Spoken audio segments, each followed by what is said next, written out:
राज्यातील महापालिका निवडणूक जाहीर झाली आहे, त्यामुळे सर्वच राजकीय पक्षांनी निवडणुकीची तयारी सुरू केली आहे। जालन्यात तब्बल 2017 नंतर निवडणूक होणार असल्यानं सर्वच राजकीय पक्ष निवडणुकीच्या कामाला लागलेत। तर जालना महापालिका निवडणुकीत भाजप नेते रावसाहेब दानवे, अर्जुन खोतकर, माजी आमदार कैलास गोरंट्याल आणि राष्ट्रवादी शरद पवार पक्षाचे नेते राजेश टोपे यांची प्रतिष्ठा पणाला लागली आहे।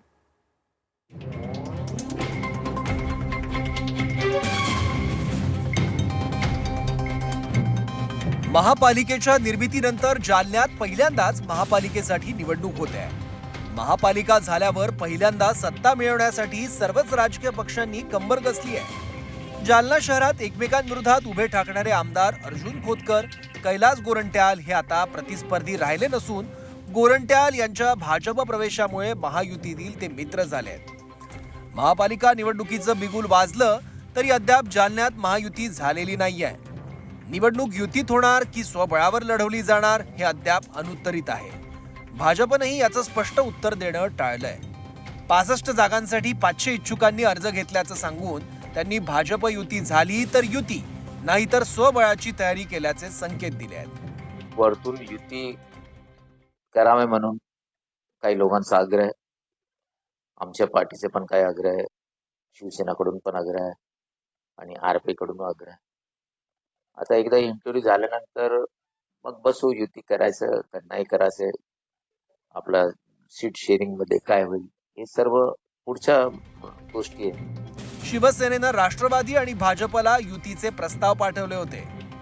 राष्ट्रवादी युतीसाठी अनुकूल असल्याचा दावा शिवसेनेनं केलाय, पण भाजपचा प्रस्ताव आलेला नाही। भाजप सोबत नाहीतर भाजप शिवाय लढू असा बाणा शिवसेनेचा आहे। युतीचा पहिला प्रस्ताव शिवसेनेने भारतीय जनता पार्टी, राष्ट्रवादी काँग्रेस यांच्याकडे दिलेला आहे।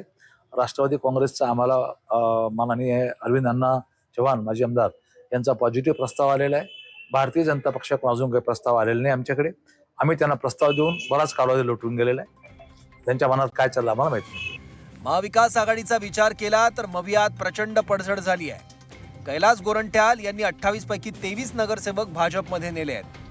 शिवसेना उद्धव बाळासाहेब ठाकरे पक्षाच्या भास्कर अंबेकर यांनीही काही दिवसांपूर्वीच शिवसेनेत प्रवेश केला। राजेश टोपेंचा जालन्यात तितकासा प्रभाव नाही, त्यामुळे जालन्यात सत्ताधारी महायुतीतच सामना होण्याची शक्यता अधिक आहे। पण जालना व्यापारी शहर असल्यानं जालनाकरांच्या राजकीय निर्णयालाही तोच कोण असतो असं राजकीय विश्लेषक मानतात। इथे सगळ्या वेगवेगळ्या जाती जमातीचे लोक एकत्र राहतात आणि या शहराचा एक स्वभाव आहे, या शहराचा प्रत्येक शहराचा एक स्वभाव असतो। तसं या शहराचा स्वभाव, हे शहर एक व्यापारी शहर आहे, त्यामुळे इथे कोणत्याही समस्येचा विचार करताना त्याला एक व्यापारी अँगल असा सगळ्या बाजूंनी मिळत असतो। जालना हे व्यापारी शहर आहे, मात्र इथे समस्यांचा डोंगर पाहायला मिळतोय। जालन्यात 8-8 दिवस नळाला पाणी येत नाही। जालन्यात वाहतूक कोंडीची समस्या आहे।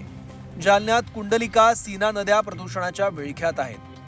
महात्मा फुले मार्केट पाडलं, पण नवीन बांधकाम अजूनही झालं नाही। मास्टर कृष्णराव फुलंब्रीकर नाट्यगृहाची दुरावस्था झाली आहे। शहरात सगळीकडे कचऱ्याचं साम्राज्य आहे। या समस्या न सुटल्यानं शहरातील नागरिकांचा या निवडणुकीत रोष दिसून येण्याची शक्यता आहे। समस्या ह्या काला पूर्वीपासून समस्या कोणतीच पूर्णपणे आतापर्यंत हे झालेली नाही। तसे बघितलं आपण जालना शहरामध्ये पाण्याची समस्या ही अत्यंत एकदम भयावह परिस्थिती आहे जालन्यामध्ये। 15-15 दिवस पाणी येत नाही। तर पाणी येतं जालना शहरामध्ये, जे महानगरपालिकेचं नियोजन असलं पाहिजे, अधिकारी कर्मचारी लोकांचं, जालना शहरात पाणी आलं तर अर्ध पाणी तर लिकेजेस पूर्ण शहरामध्ये पूर्ण पाणीच पाणी होतं। म्हणजे कुठेतरी पाण्याचा अपव्यय होतो आणि पाणी वेळेवर लोकांना मिळत नाही। जालना शहराची लोकसंख्या 3,75,000, यापैकी 2,45,929 मतदार। पुरुष मतदार आहेत 1,28,894, महिला मतदार आहेत 1,17,000। जालना शहरात बांधकामासाठी लागणाऱ्या लोखंडी सळईचे कारखाने मोठ्या प्रमाणात आहेत।